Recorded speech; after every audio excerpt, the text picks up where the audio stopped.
The FBI fears the Biden whistleblower may get Epsteined if his identity is revealed. The PGA LIV merger has a lot of people in uproar, and HBO cancels a popular show in Perry Mason. We're going to talk about all this and more. I'm your host, Hyde. This is Hide and Seek Media. Hello, all you beautiful and amazing people. Thank you for tuning in and welcome to the show. If you're new to the channel, here at Hide and Seek Media, what I'm trying to do is bring you a blue-collar, common-sense perspective on politics, culture, and sports. So if you haven't already, make sure you hit that subscribe button and the notification bell so you get notified anytime I drop a video or go live here on YouTube or Rumble. And if you enjoy this content and you just got to have more, click the link down below and head on over to Locals and become a member of my Locals community. With your membership, not only will you get access to all the videos I put up on YouTube and Rumble, but you'll get exclusive content I make only for Locals.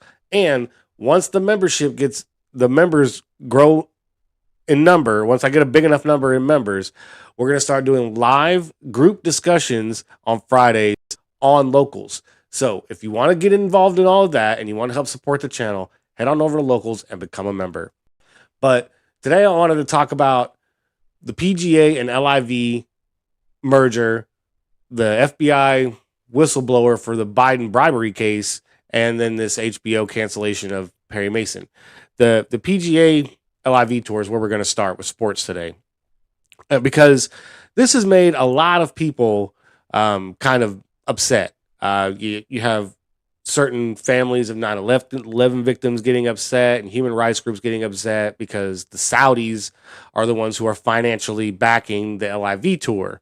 And for a long time, the PGA and some of its players were coming out against the Saudis being the money behind the LIV tour because of 9/11.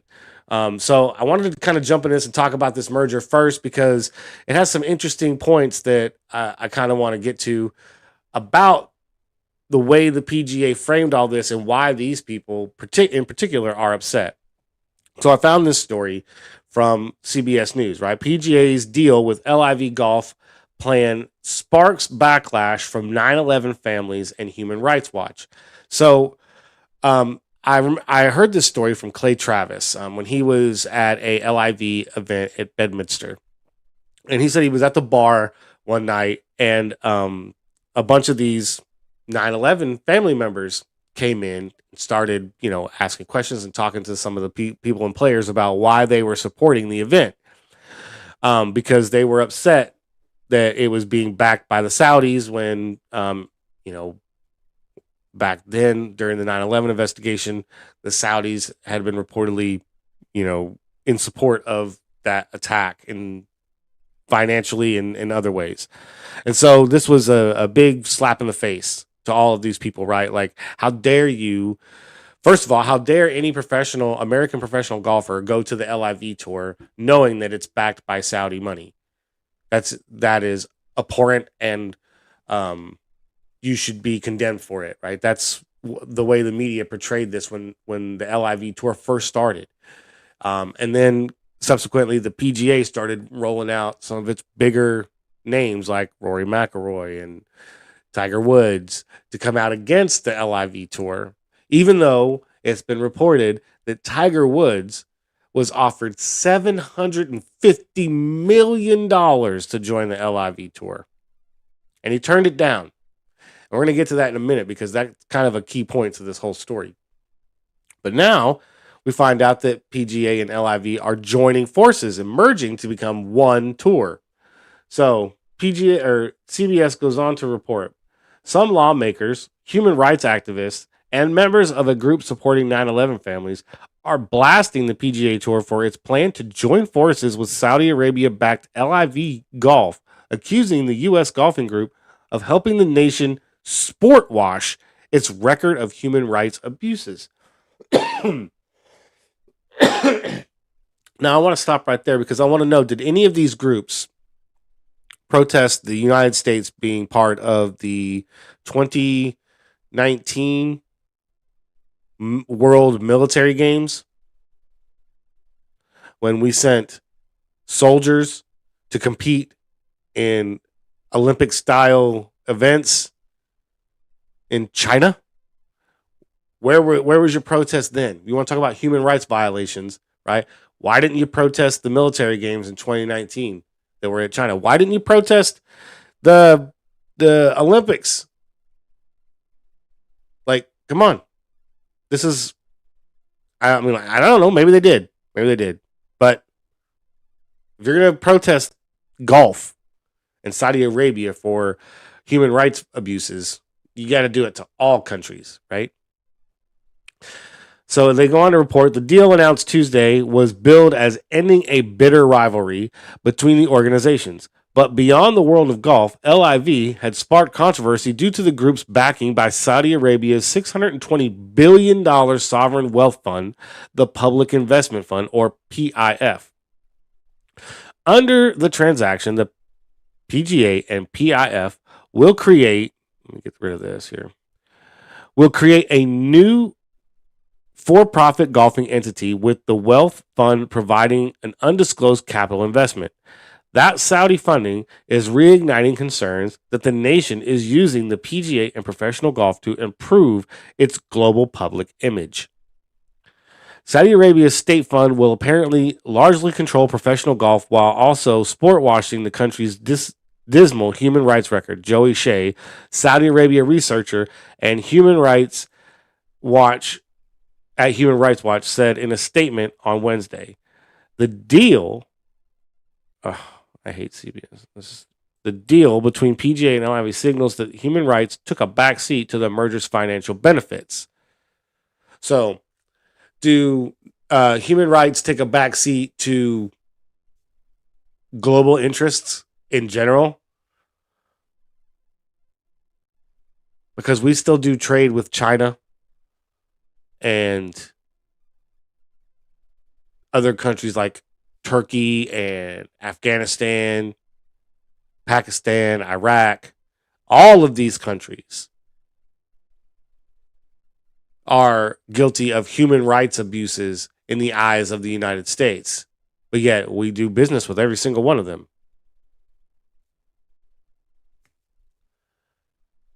You know, it's kind of hard to stand on that statement when you do dealings with China and other countries like that who have just as many human rights abuses as Saudi Arabia, if not more, in some cases, right? So it goes on to say, a PGA representative didn't immediately respond to the request for comment. Prince Abdulaziz, I hope I said that, Abdulaziz, I think I said that right. I'm sorry if I butchered it.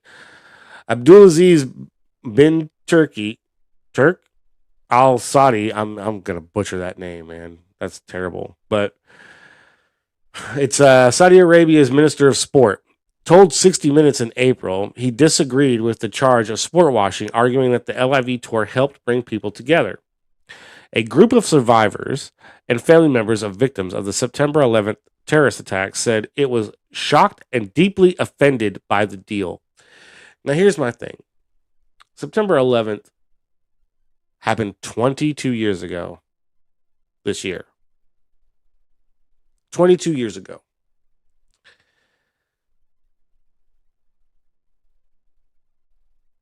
I'm not taking away the horrific actions of those people and what happened on that day.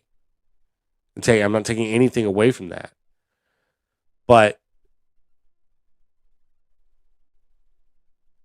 it's been 22 years. China's, killing Uyghur Muslims right now, and we still have trade deals with them. It's the same thing. It's the same concept. And these stupid ads. Oh, I hate these pages like this. That's one of the reasons why I don't use the Post Millennial for any of you guys who want to know, because it's hard to find the article on that page with all the damn advertisements. And I'm not going to sit here and waste 20 minutes every freaking time I use the Post Millennial to try and delete all those stupid ads off the page. Now, I get it. They have to do that in order to keep their business running, but geez, find a better way to do advertisement. Because that's terrible. You can barely see the article with all the damn ads on that page. And CBS ain't getting no better, right? They go on to say about the 9/11 families here. Saudi operatives played a role in the 9/11 terrorist attacks and now is bankrolling all the professional golf. 9/11 Families United said in a statement. Our entire 9/11 community has been betrayed by PGA Commissioner Jay Monahan and the PGA, as it appears their concern for our loved ones was merely window dressing in their quest for money. It was never to honor the great game of golf, Terry Strata, chair of the 9/11 Families United, said in a statement.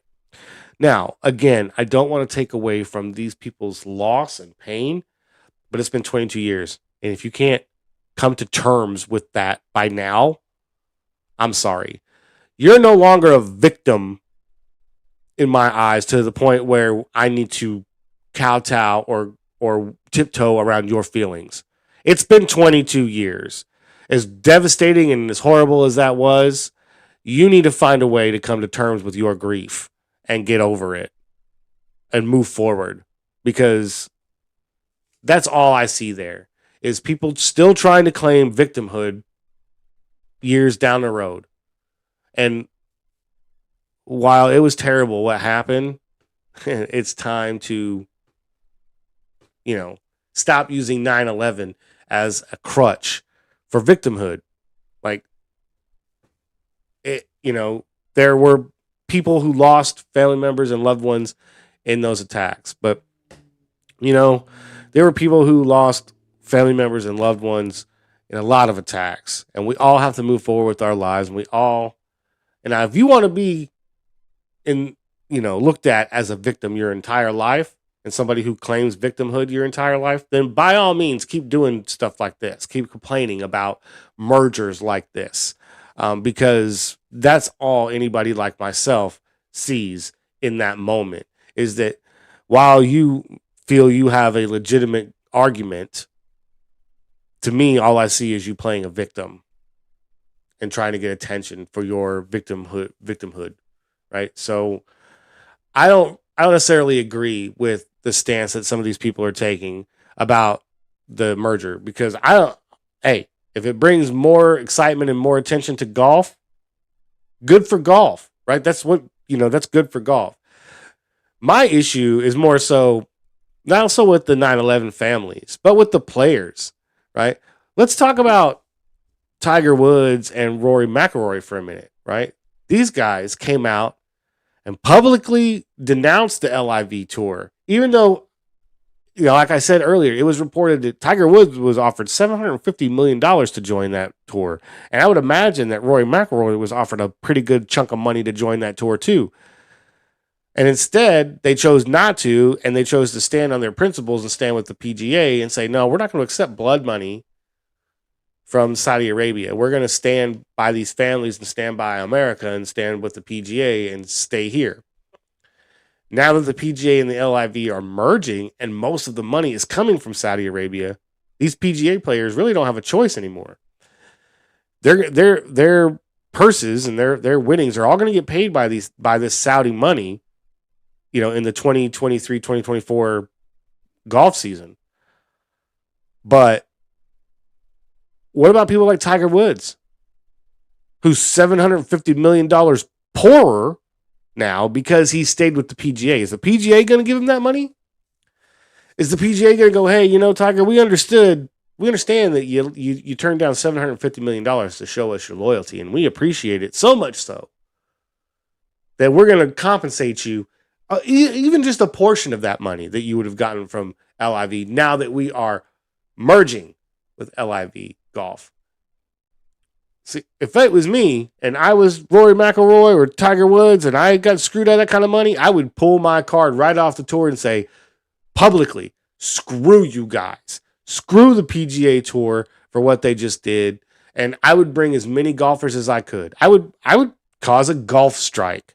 Even though, from what I understand, PGA players are independent contractors, and there's no actual collective bargaining agreement with the PGA, I would still do it. I would try to get as many big name golfers as I could to join me and be like, come on, John Ram, come with me. Rory McIlroy, come with me. Tiger Woods, let's go. We're done. we're going to protest and strike playing these tournaments and making sure that none of our competitors or none of our fellow golfers play in these tournaments, to show the PGA that we are the ones that control the narrative here and not them.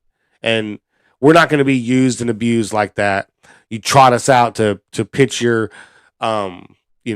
America first golf and then turn around and stab us in the back, right? That's not going to happen. So if I were part of the PGA Tour, or if I were some of these big name golfers, that's exactly what I do. I would start rallying the troops and start saying, hey, man, they screwed us by doing this. And so we have to find a way to either get compensation or make it known we don't want those golfers that left back on the tour. They have to sit out for a year or two, pay their punishment, because they got paid to go play for LIV and they got paid a lot of damn money. And now you're telling me they get to come back into the PGA circle? No, that's not going to happen. Not without a fight. And so I would, if I was those guys, I would definitely try and stage some kind of protest or something. I would definitely do something. I wouldn't just sit back and take this from the PGA. Because there's no way I would let them cost me that much money. And speaking of costing a lot of money, I found out that that's the reason why HBO is deciding to cancel Perry Mason. And for those of you who follow the channel and watched, my show, you would know that I've done a couple of reviews for Perry Mason, season 1 and 2. I believe I have a season 2 review up. But I enjoyed the show. But apparently the ratings weren't meeting the budget. And so they canceled the show. I have this story pulled up here from Deadline. Perry Mason canceled by HBO after 2 seasons. Perry Mason has tried his last case, at least for now. HBO has opted to not renew the prequel to the classic series starring Matthew Rhys, executive produced by Team Downey's Robert Downey Jr. and Susan Downey, for a 3rd season. The news comes a month and a half after the season 2 finale debuted April 24th. So maybe I haven't put up my season 2 review yet. I have one. I just don't know if it's up. But anyways, they go on to say, we're tremendously grateful for the remarkable work that Matthew Rhys and the unrivaled cast and crew of Perry Mason for their reimagining of such a treasured and storied franchise, HBO said in a statement to Deadline. While we won't be moving forward with another season of the series, we are excited to continue working with the brilliant creatives at Team Downey on future projects. Speaking ahead of the season 2 finale, Robert Downey Jr. Addressed the prospect for a 3rd season. Quote, I mean, wouldn't that be nice? He told Deadline. I think that Matthew and all of the other people populating it in the front of the screen, all the people behind the scenes, have built this incredible world that I know we could continue to tell really interesting stories about. We would be lying if we didn't say we've certainly been talking to Michael a ton about a 3rd season, but our fate rests in the hands of others. HBO's head of drama, Francesca Orsi, a couple of weeks ago spoke to Deadline about the ongoing viewership relative to budget view of several sophomore series, including Perry Mason. Each show has a job to do, given the price tag that we give to it, and there's a viewership component and there's a critical response element to it, and of course the buzz nature of a show. It's those elements that we are always keeping in mind and discussing relative to whether or not a show will continue. That factors in for Perry Mason, for Winning Time, for instance, for Gilded Age. So we have to play everything out and see how well they do. So in other words, basically what Francesca is saying here is that we put a certain amount of money into Perry Mason. We expect to get a certain amount of money out of Perry Mason. whether out of viewership and revenue, subscriptions and advertisements and stuff like that, right? And so if it doesn't meet that number that we set out for it, then we don't renew it. Who cares about the people who actually watched the show and enjoyed it, right? Well, doesn't matter. There wasn't enough of you out there to meet the number we set that we decided Perry Mason should hit in order to keep a third season. Now, I will give HBO this. The second season was kind of lackluster compared to the first. I had kind of a couple of issues with the first few episodes in season 2. Other than that, because I was already invested in the show, I went ahead and watched the entire season, and it got really good. So the actors in that show were great. The dialogue was great. The scripts were great. Like, the time period was amazing. Everything I thought was going great for that show. But apparently, HBO either didn't put enough money behind advertising for it, because honestly, the only reason why I saw it is because I was scrolling through new shows to watch and just came across it. I don't remember ever recalling seeing a trailer or an advertisement for Perry Mason on TV or HBO or any other platforms. And so that could have been an issue in itself, that they didn't advertise the show enough to get more people to watch it. And then you're talking about a storied franchise, right? But storied for who? People like me, Gen Z, or Gen X, we'll definitely watch that. But Gen Z, millennials, have no idea who Perry Mason is. Right? The last Perry Mason TV show to come out or movie to come out was in 2000? No, 1990 something, I think. Maybe early 2000s was the last Perry Mason movie.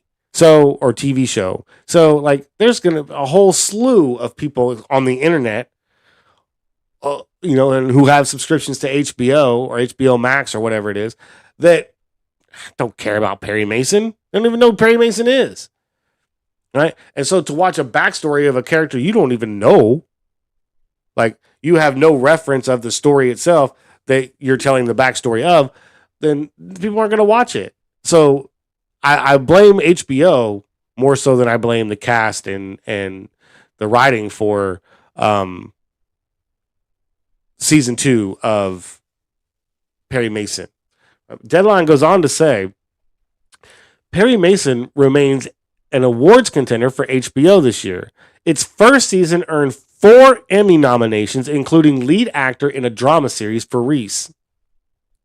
In season 2, set in the worst year of the Depression, Perry and Della pursue civil cases instead of the tremendous... Okay, I'm not even going to be able to... I can't say that word. I think...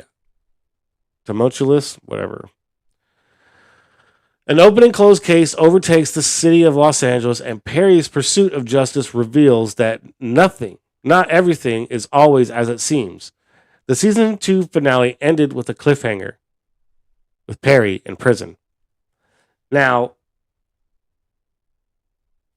like I said, I can't remember if I put my season 2 review up or not, but I think that this show was really good and it deserved to stay, at least get to 5 seasons, I think. We really didn't get into the backstory of Perry Mason as much as I would have liked to. And like I said, season 2 kind of started out kind of slow, and I didn't like the way they started that narrative, even though I did like where it ended. Perry Mason in jail for contempt of court, and but doing the right thing. So I am disappointed that HBO canceled this show. I was really looking forward to season 3. I enjoyed season 1 and 2, but it is what it is, and maybe Downey can pitch this to another network, Netflix or Paramount, or somebody who's willing to pick it up and do season 3. Hopefully, we're lucky enough to see that.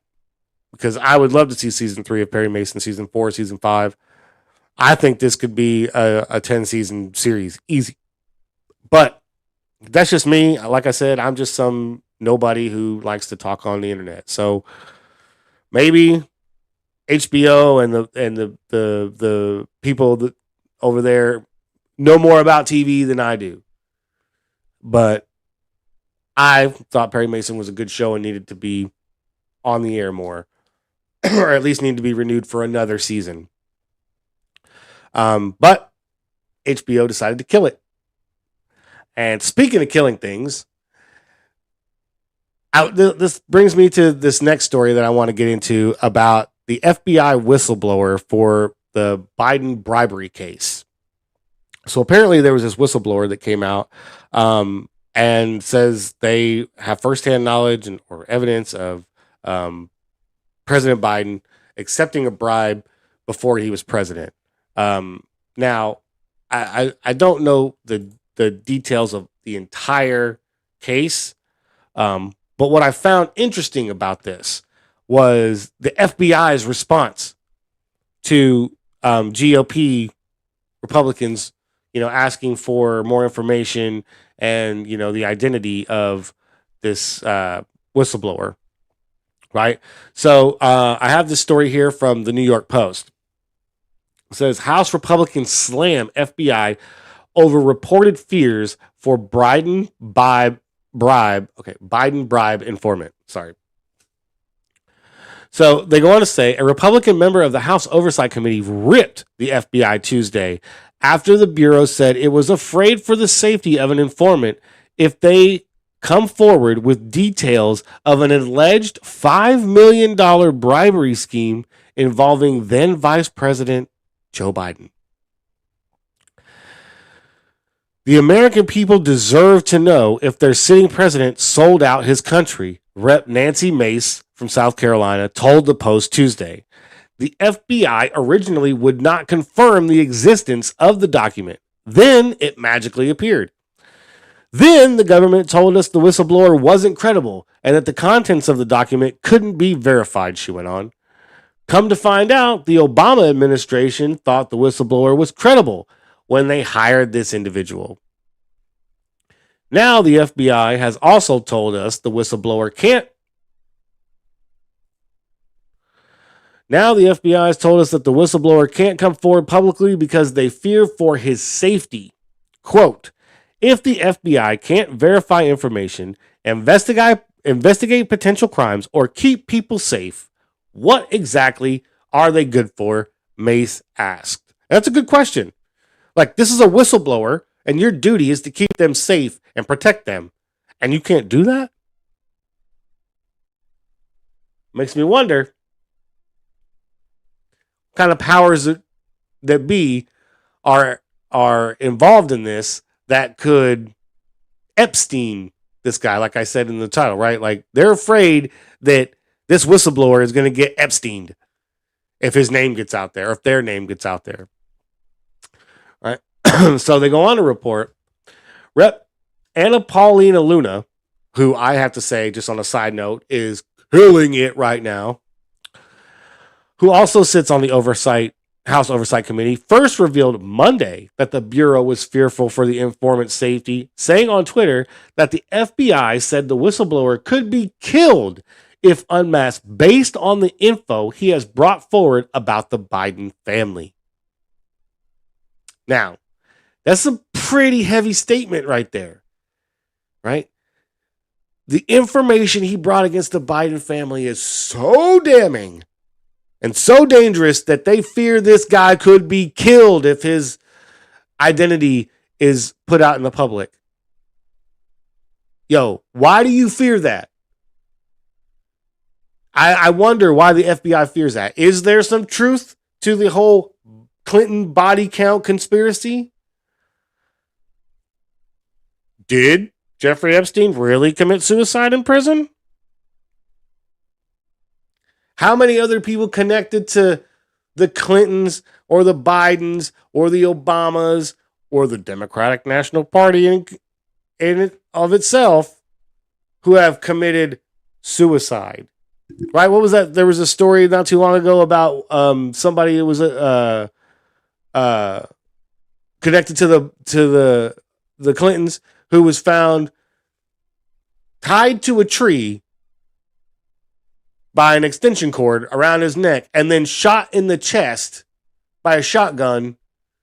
No gun at the scene, but it was suicide. Sounds like that guy got Epstein too, right? They go on to say, the same day, House Oversight Committee Chairman James Comer said he would move to hold FBI Director Christopher Wray in contempt for refusing to hand over a physical copy of the FD-1023 form to the panel. The Bureau permitted Comer and Oversight Ranking Member Jamie Raskin to review the file in a secure room at the Capitol to review, but did not allow them to hold on to it. The FBI said in a statement Friday that it has continually demonstrated its commitment to working with the committee to accommodate its request, from scheduling briefings and calls to now allowing the chair and ranking member to review information in person. The common sense protections the FBI has requested to maintain the confidentiality of that sensitive information are routinely employed both in response to congressional requests and in court in criminal proceedings to protect the physical safety of sources and the integrity of the investigations, the Bureau said. Which is true. A lot of times, these informants and stuff, they're kept secret and they're kept under lock and key and, witness protection and all that until court, where they can actually, go to court and say what they got to say. So I agree with that. But it's not so much about this person's identity is the statement that he could be killed based on the information he's given us. That means that there's some seriously damning information there that has truth behind it. Because you don't kill somebody for lies, right? You don't Epstein somebody for lies. You don't string them up by their neck, tie them to a tree, shoot them with a shotgun, and then take the gun and call it suicide over lies, right? You just don't. You just disprove the lies and move on. Call them a liar and discredit them, kill their reputation and move on if they're lying. But if they're telling the truth, well, then there's only one way to silence them if they're telling the truth. And that is to be Epsteined. It goes on to say, in response to Comer's vow to begin contempt proceedings against Wray, the FBI said it has continually demonstrated. Did I already read this? No. Continually demonstrated to accommodate the committee's response, including producing the document in a reading room in the U.S. Capitol. The common sense safeguard is often employed to respond in response to congressional requests and court proceedings. Like, okay, they just said this a minute ago in the paragraph above. So Comer said the filing implicates an 80-year-old Biden in a scheme involving shell companies and is part of an ongoing federal investigation. The claim made in the document are consistent with what we found and disclosed to you all in Romania. It suggests a pattern of bribery where payments would be made through shell accounts and multiple banks, said the chairman, referring to a committee report from last month that showed a corrupt Romanian businessman paid $1 million to members of the Biden family between November 2015 and May of 2017. In a Fox interview on Monday, Comer described the informant as one of the FBI's most highly credible human sources, who was paid a substantial amount of money. He added that the FD-1023 form was created in 2020, but implied allegations were brought forward even earlier. This particular document was dated in 2020, but there are notes in the document that date back to 2017. We believe that this human source initially informed the FBI of the bribery scheme back in 2017. So my question to the FBI was, what exactly have you done with this accusation? Comer told Fox News host Sean Hannity. House Judiciary Committee Chairman Jim Jordan also said Monday that the informant was likely far more credible than the former British spy Christopher Steele, who authored the infamous dossier against then-president candidate Donald Trump in 2016. How much do you want to bet this source is a lot more credible than Christopher Steele, the guy who created the dossier that would be used to go after President Trump? He said, I bet you this source has a lot more credibility, but they will not let us see this document. I hope they do. I hope they let the American people see it. So, like, if there's an ongoing case and the FBI has an ongoing investigation into Joe Biden and this bribery allegation, then okay, keep his identity a secret because I want this guy to speak up in open court. In whatever impeachment proceedings we have or whatever court proceedings we have that to go along with this, but this guy needs to be speaking up in court and talking about this and getting it on the record for the American people to see. Because if this is true, if this allegation is true, then we can't have a compromised president in the White House. The Democrats have made that very, very clear with the double impeachment of Donald Trump and the wrongful spying of Donald Trump, all based on fake Russia collusion. If we have a compromised president, we need to be digging into Joe Biden as hard as we dug into Donald Trump. We need to be going after Joe Biden for this as hard as we went after Donald Trump. Because if we don't, then this country has failed. We have failed as a nation, and the only thing left to do is to burn it all down and start over. I don't think we've completely failed as a nation. I think we are failing, and that there are those of us out here who are trying to stop that failure from continuing. Trying to wake up enough Americans that they see that this is ridiculous. And that there are two tiers of justice in this country. And that is not acceptable.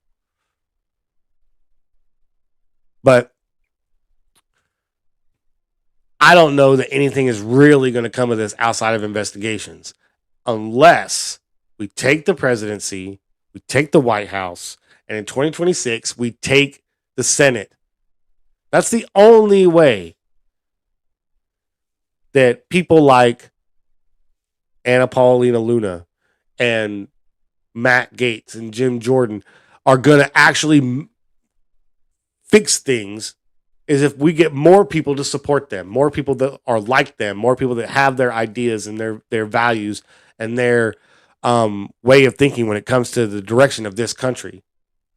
But until we do, we're going to have a lot more infighting. We're going to have a lot more rhino Republicans who don't really care to do anything except complain on TV and then vote the opposite way that they complain because, oh, well, they put in something that I wanted to get passed in this bill, so I had to vote for it. No, you say no and you go and try to get what you want another way. But see, that's the excuse they use, right? That's the politics they play. That's the games they like to play with us. Like we're all stupid and we don't see through that facade. But you know, at the end of the day, if Biden is guilty of this and this whistleblower is credible, then we do have to protect him because we can't let him get Epsteined before we hear the truth. We saw that with Epstein. We saw that with Ghislaine Maxwell. Where's the client list, right? She was convicted, but we don't know what she was convicted of outside of human trafficking. But who did she traffic these humans to? You can't get convicted of human trafficking if there was nobody to traffic the people to. So we need those people too, because they're just as guilty. But do we have that list? No. Donald Trump was investigated for 4 years over a fake dossier and impeached twice over it,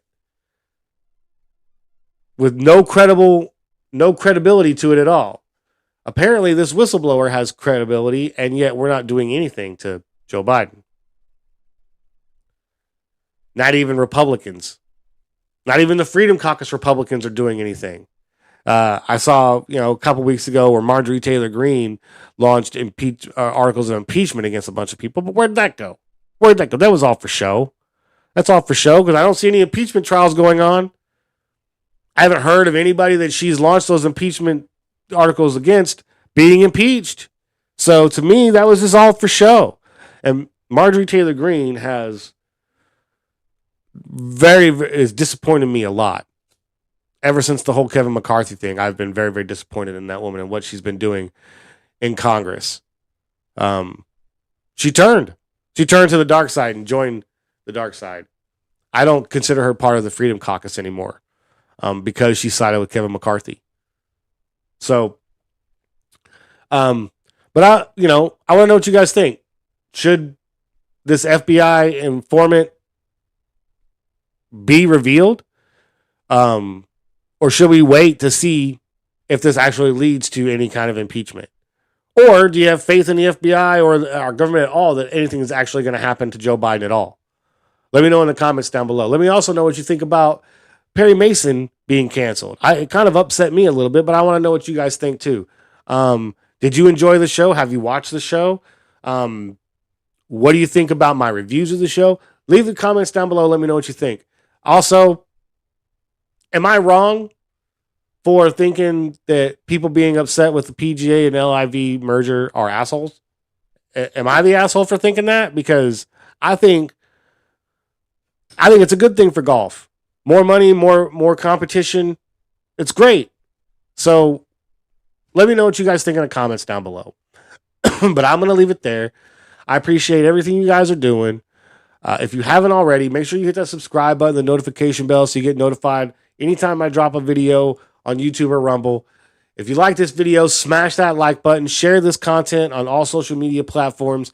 Those interactions are going to show the algorithm that this video needs more.